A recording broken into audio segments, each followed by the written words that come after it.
I'm Glenn Stewart. For the last 2 years, I've been unofficially the world champion for my age group in powerlifting for both bench press and for squat.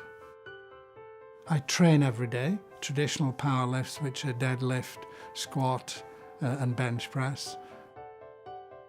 About 4 years ago, I had a bout of cellulitis and I reacted badly to some antibiotic that they were going to put me on a home care plan with.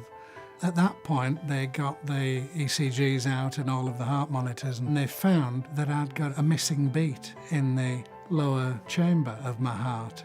So they found out purely by chance. My first reaction was one of internal panic. Dr. Walsh said, I wanted to see Dr. Pepper in Leeds, who's somewhat of an authority on these things, because there's still something wrong.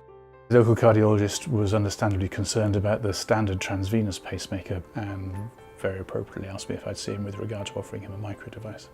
The reason we thought about it for Glenn was the concern about having leads running through his chest musculature in view of the stresses that he's putting on his chest wall with his powerlifting. We thought it quite likely he'd run into problems with lead fracture or failure over the longer term.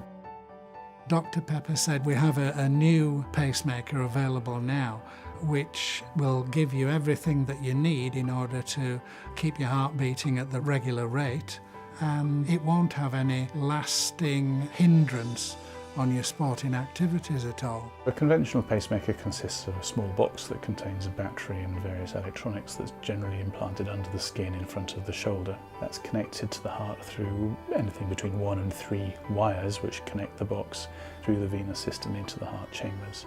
The Micra device is an entirely self-contained device that's implanted directly within the right ventricle of the heart. It has no wires, has no box under the skin, requires no scar, and therefore avoids the potential problems that can be created should he run into problems with pacing wires in the future. As the time builds up to when you go in for the procedure, you're imagining all sorts of things. And then the thought dawned on me that I would be awake during all of this. Everyone that we have implanted a Micra device into has found the implant procedure really quite straightforward and not unpleasant. It can be done under local anaesthetic with a little bit of light sedation and usually takes something under an hour.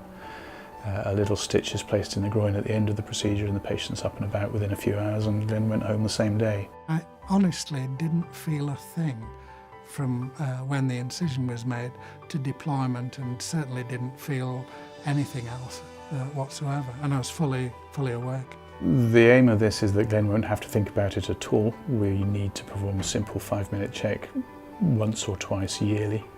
Other than that, he continues to live a normal, active life. There are no restrictions on his activities, and the aim is that he remains unaware that he has a pacemaker.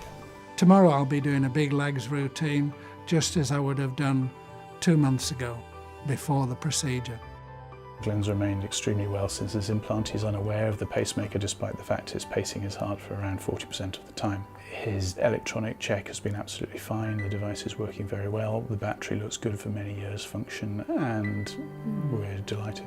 And as far as I'm concerned, I'm living proof of its success. My lifestyle has remained unchanged.